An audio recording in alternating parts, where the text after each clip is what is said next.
Hello दोस्तों, आज की इस कहानी में आप सभी का स्वागत है। दोस्तों, पति की मौत के बाद मैं अकेले घर पर रहती थी। 30 साल की उम्र में ही मैं विधवा हो गई थी।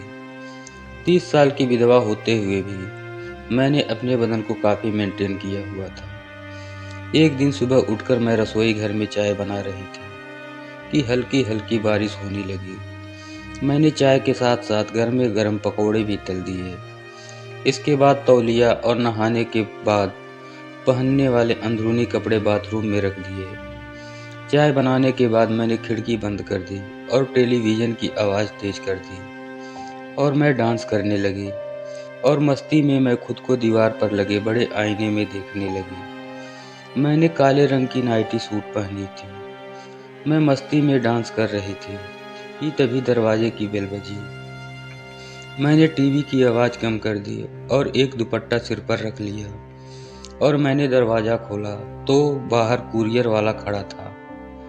वह 22 साल का जवान लड़का। फिर वह कहने लगा, कुरियर है राधिका के नाम से। फिर मुझको याद आया कि मैंने ऑनलाइन शॉपिंग साइट से अपने लिए एक सूट बुक किया था। मैं बोली, मेरा ही नाम राधिका है, और लड़के ने दस्तखत करने के लिए मुझे पेन दिया। पेन देते समय उसके हाथ मेरी उंगलियों को छू गए। फिर मैंने एक नज़र उसकी ओर देखा और दस्तखत कर दिए और मैंने उसे 1200 रुपये दिए तो लड़के ने 200 रुपये वापस कर दिए और बोला, 200 रुपये डिस्काउंट चल रहा है। मैंने उस लड़के को ध्यान से देखा जिसने आज बेईमानी के ज़माने में भी ईमानदारी से सच कहा और 200 रुपये वापस कर दिए। थोड़ी देर बाद वह लड़का बोला, पानी मिलेगा? मैंने पूरा दरवाज़ा खोला और बोली, तुम तो काफ़ी भीग गए हो, अंदर आ जाओ। मैंने अपना सूट अलमारी में रखा और रसोई घर में पानी लेने चली गई। मैंने अपने दुपट्टे को अलग कर दिया था। कुछ देर बाद मैंने लड़के को पानी दिया। वह लड़का मुझे बहुत ही अच्छा लग रहा था, इसलिए मैंने उसे पानी के साथ-साथ कुछ नाश्ता करने के लिए भी पूछा। पहले तो उसने मना कर दिया, लेकिन वह मेरे साथ ज़्यादा समय बिताना चाहता था, इसलिए उसने चाय में हाँ कर दिया। मैंने उसको नाश्ते में चाय और बिस्किट दिए और अचानक उसने छींक दिया।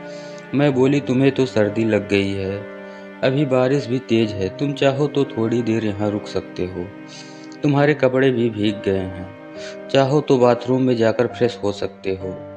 और वह लड़का बाथरूम में चला गया, दरवाज़ा बंद करके लाइट जलाई और वहाँ मेरे नहाने के लिए तौलिया और अंदरूनी कपड़े पहले से ही रखे हुए थे। लड़के ने कमीज निकालकर उस तौलियों से अपने बदन को पोंछा कि तभी दरवाजे पर दस्तक हुई। उसने सब कुछ वहीं पर रख दिया और थोड़ा सा दरवाज़ा खोला।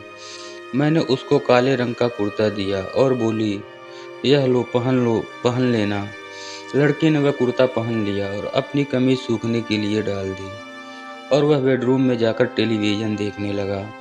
मैं रसोई घर में चाय और पकौड़े ले आई और उससे पूछा, क्या नाम है तुम्हारा? लड़का बोला, राधे। फिर उसने मुझसे पूछा, और कौन कौन रहता है आपके साथ? मैंने कहा, सिर्फ मैं और मेरे पति, मगर उनकी मौत हो गई है। उसने कहा, माफ़ करना, पर कैसे हो गई? मैंने कहा, एक एक्सीडेंट में। यह बताते हुए मेरी आंखें नम हो गई और राधे ने मेरा दुख बांटने की कोशिश की और अपने बारे में बताया कि उसने ग्रेजुएशन तक पढ़ाई की है और वह यहाँ पिछले 1 साल से रह रहा है।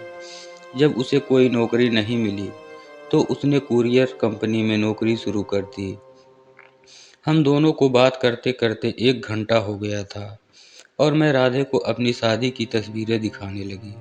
तभी राधे बोला, तब आप कितनी खूबसूरत थी, किसी अप्सरा से कम नहीं थी। मैंने मुस्कुराते हुए कहा, अच्छा, और मैं खाली प्लेट और कप लेकर रसोई घर में चली गई। अब मैं नहाने की तैयारी कर रही थी और राधे उस समय मेरी खूबसूरती को निहार रहा था। मैं नहाने के लिए जा ही रही थी कि तभी वापस बेडरूम में आ गई और राधे हैरान रह गया। मैंने पूछा, कैसी लगी शादी की एल्बम? तो राधे ने बोला, बहुत खूबसूरत, वैसे अभी भी आप कुछ कम नहीं हैं। यह सुनकर मैंने एक खास अदा में मुस्कुरा दिया और मैं नहाने चली गई। कुछ देर बाद बाथरूम से आवाज़ आई, मैं अपना तौलिया लेना भूल गई हूँ, दे दो मुझे। राधे ने मुझको तौलिया दे दिया और मैं नहाकर बाहर आई। मैंने काला रंग का लहंगा और काले रंग की चोली पहनी थी। छाती पर दुपट्टा था और सिर पर तौलिया बंधा हुआ था। राधे मुझको देखकर भी अनजान बना टीवी देख रहा था। मैं आईने के सामने खड़ी तिरछी थी।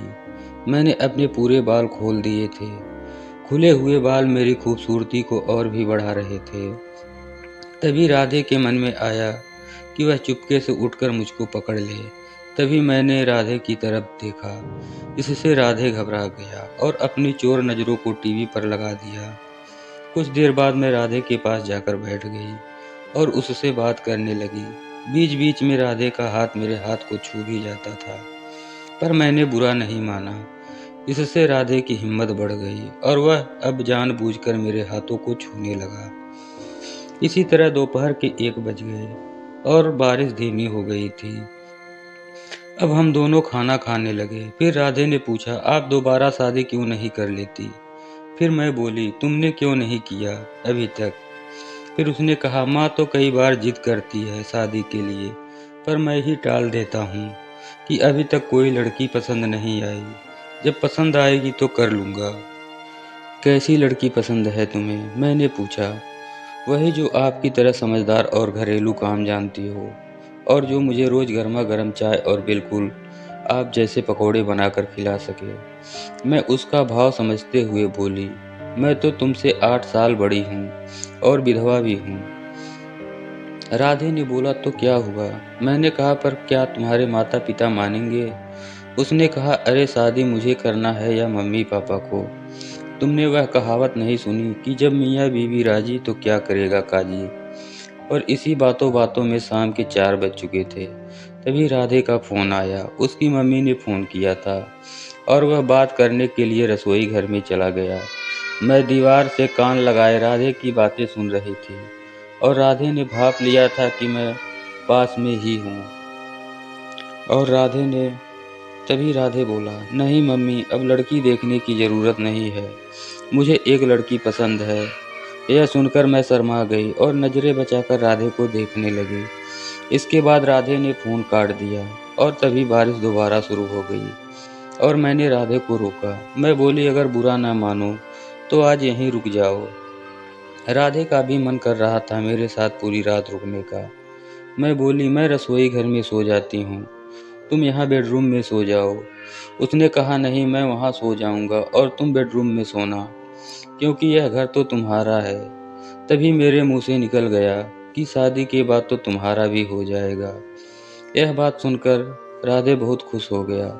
उसके बाद मैं बेडरूम में सो गई और राधे बाहर चला गया रसोई में सोने के लिए, पर हम दोनों को बिल्कुल भी नींद नहीं आ रही थी। एक बात मैंने नोटिस किया कि राधे मुझे देखने आया है बेडरूम में, लेकिन वह मुझे देखकर वापस चला गया क्योंकि उसे डर था कि कहीं मैं उसे मना न कर दूं। इसके बाद मुझसे भी रहा नहीं गया तो मैं भी उसके पीछे पीछे चली गई रसोई घर में। रसोई घर में जाने के बाद मैंने उसे सीधा कह दिया कि मुझे तुम्हारे साथ अभी के अभी मस्त वाला क्रिकेट का खेल खेलना है, क्योंकि मुझे विधवा हुए काफ़ी साल हो गए हैं और मैं अभी तक किसी के साथ भी नहीं खेली हूँ।